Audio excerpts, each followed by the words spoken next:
बाबा तुम्ही तुम्ही शांत व्हा, घ्या पाणी घ्या. आपल्याला असं खचून नाही चालणार आहे. ही केस जर जिंकायची असेल ना तर तुम्हाला खंबीर राहावं लागेल. काय करायला गेलो आणि काय होऊन बसतं काय? केदारनाथ काय वाटेल माझ्या बाबतीत?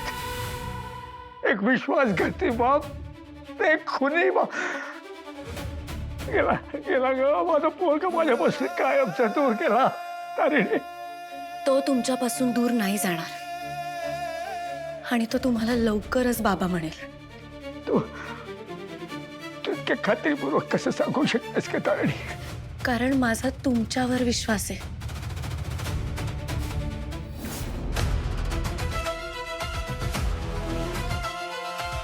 म्हणजे इथे हा माणूस नक्कीच जेपीसी मेडिकल स्कॅमच्या VHS शोधायचा प्रयत्न करत होता.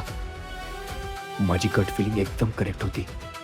दयानंद खांडेकर विश्वासघाती होता, आहे आणि नेहमीच राहणार. माझी आई म्हणायची, माणसाचे डोळे कधीच खोटं बोलत नाहीत. बाबा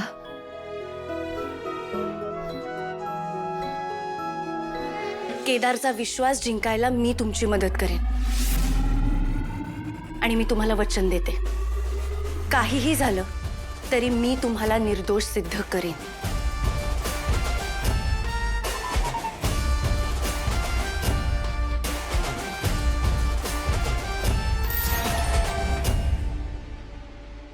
खाऊन घ्या आता, घ्या.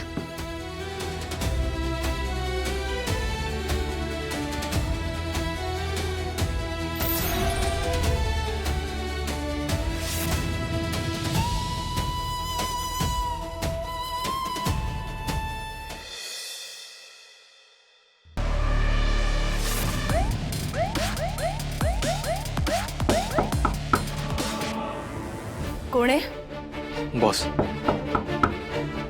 खेडी.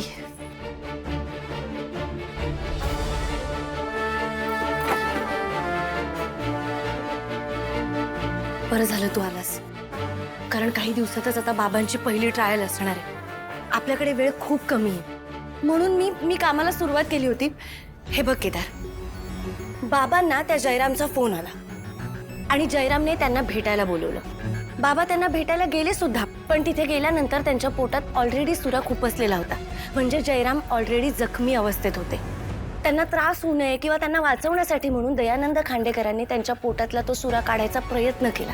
नेमकी त्याच वेळेला मी तिथे गेले. म्हणजेच जयरामला कोणीतरी दुसऱ्याच व्यक्तीने मारलं होतं.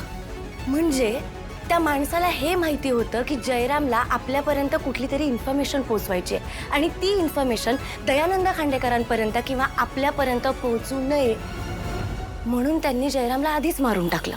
आणि हे सगळं तुला कोणी सांगितलं? बाबांनी. आणि तू विश्वास ठेवला? का ठेवू नये मी विश्वास? कारण तो त्या लायकीचा नाही आहे. आणि हे कोणाचं मत आहे? केदारचं की ऑफिसर केडीचं? भावनेच्या भरात येऊन एकतर्फी विचार करणं आपलं काम नाहीये. सगळ्या बाजूनी विचार करणं हे आपलं काम आहे. आणि गट फिलिंगवर अंदाज बांधणं आपलं काम नाहीये. पण जर दयानंद खांडेकर खरं बोलत असतील तर? हाच तर प्रॉब्लेम आहे ना, तो माणूस कधी खरं बोलतच नाही. असं का वाटतंय तुला? हे बघ, सांगण्यासारखं ना माझ्याकडे खूप काही आहे.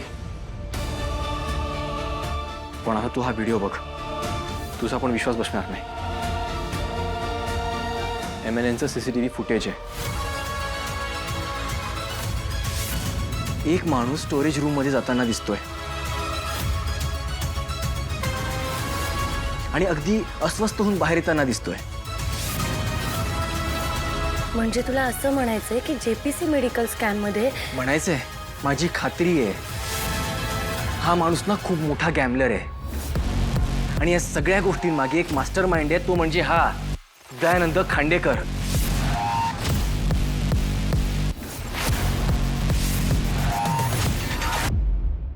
मॅडम, दयानंद खांडेकरांचं क्रिमिनल रेकॉर्ड्स नाही आहे हे खरं आहे, पण एव्हिडन्स सकट त्यांना पकडलाय आणि मर्डर वेपन त्यांच्या हातात होता. हे बघणारे आय विटनेस तर आहेतच. पण ह्याच्यावर काहीतरी सोल्युशन काढावं लागेल आपल्याला. काहीतरी प्रयत्न करा तुम्ही प्लीज. मर्डर वेपनवरती त्यांच्याशिवाय अजून कोणाचे जर का ठसे मिळाले ना, म्हणजे आधीच कोणीतरी खून केलाय हे जर का आपल्याला सिद्ध करता आलं तर बेल मिळू शकेल. एक्झॅक्टली. म्हणजे दुसरंच कोणीतरी खुनी असूच शकतं ना. घरी खून झालाय म्हणजे घरातलं कोणीतरी खून करूच शकतं की. तो एकटाच राहत होता. त्या दिवशी त्याच्या घरी कोणी आल्या गेल्याचं सुद्धा शेजारच्यानी पाहिलेलं नाहीये. त्याचा फोन मिसिंग आहे. त्याच्या नंबरवरून आम्ही त्याचा कॉल रेकॉर्ड चेक केलं. त्यांनी शेवटचा फोन हा दयानंद खांडेकरांना केल्याचं अगदी क्लिअर दिसतंय. आता तुमच्या बोलण्यावरती आम्ही विश्वास ठेवायचं ठरवलं. तरी पण एवढे सगळे पुरावे असताना कशी काय जामीन मिळणार? पण इन्स्पेक्टर, दया काका असे नाहीयेत. मला माहिती आहे ना, ते असं करूच शकत नाहीत. ते असे व्यक्तीच नाहीयेत. हे कोर्टात कॅरेक्टर चांगलं दाखवायला सांगता येईल हो, पण आता त्याचा काही उपयोग होणार नाही. फॉरेन्सिक रिपोर्ट्स हां अरे रिपोर्ट्स आहे बाबा. म्हणजे त्यात दुसऱ्या व्यक्तीचे फिंगरप्रिंट्स असतील तर आपण प्रूव्ह करू शकतो ना दया काकांनी हा खून केलेला नाहीये. प्लीज चेक करा ना.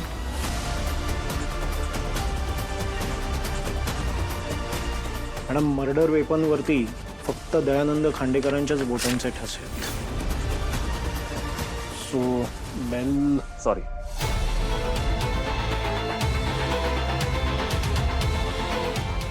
मी आलोच. या.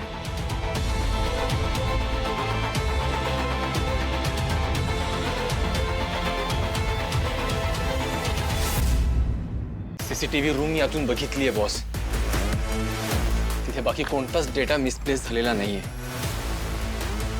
आणि ज्या माणसाला तू निर्दोष समजून हे इन्व्हेस्टिगेशन करतेस ना, तो माणूस बिलकुल तसा नाहीये. खोट्या स्टोरीज बनवणं आणि ते लोकांना पटवून देणं हे अगदी व्यवस्थित जमतं या माणसाला. बॉस जेपीसी स्कॅम मध्ये इन्व्हॉल्वडच नाही तर आता या जयराम मर्डर केसमध्ये सुद्धा दोषी आहे हा माणूस. बर, तू म्हणतोयस तसं जरी ते त्या स्टोरेज रूममध्ये गेले असतील तरी सुद्धा जेपीसी मेडिकल स्कॅम आणि जयरामचे मर्डर केस या दोन्ही केसेस पूर्णपणे वेगळ्या आहेत. त्याचा एकमेकांशी काहीही संबंध नाहीये. बॉस, या फुटेजवरची डेट बघ. ही तीच डेट आहे ज्या दिवशी आपण मंदिरात गेलो होतो आणि त्याच्या एक्झॅक्ट आदल्या दिवशी त्या माणसाने तुला तुझ्या आईबद्दल विचारलं होतं. त्या कोणावर काही संशय वगैरे? कोणावर संशय घेणार आपण? एक गोष्ट मात्र खरी आहे, तिने आत्महत्या नाही केली, तिची हत्या झाली आहे. मी म्हणालो होतो बॉस की तो माणूस तुझ्याकडून काहीतरी माहिती काढून घेण्याचा प्रयत्न करतोय, पण तू माझा विश्वास नाही ठेवलास. आणि त्याच्या दुसऱ्याच दिवशी कोणालाही न सांगता ऑफिसमध्ये कोणीही नसताना हा माणूस तिथे का गेला? बरं ठीक आहे, गेला तर गेला. जिथे जेपीसी मेडिकल स्कॅमच्या कॅसेट ठेवल्यात तिथेच का गेला? कॅसेट्स न सापडल्याने तू बघितलं ना त्यांची अवस्था काय झाली होती. बॉस, हा माणूस खूप पोहोचलेला आहे. तो फक्त साधेपणाचा ढोंग करतोय. माझ्यासाठी अजूनही जयराम मर्डर केस मधला प्राइम सस्पेक्ट हा दयानंद खांडेकर आहे. तुझं अजूनही म्हणणं आहे का की तू निर्दोष आहे? हो, बीइंग अ ऑफिसर, जोपर्यंत माझं इन्व्हेस्टिगेशन पूर्ण होत नाही तोपर्यंत मी कुठल्याही निष्कर्षावर येणार नाहीये. पण या सगळ्यात आपण आपला वेळ वाया घालवतोय. घालवूयात मग, काही हरकत नाहीये.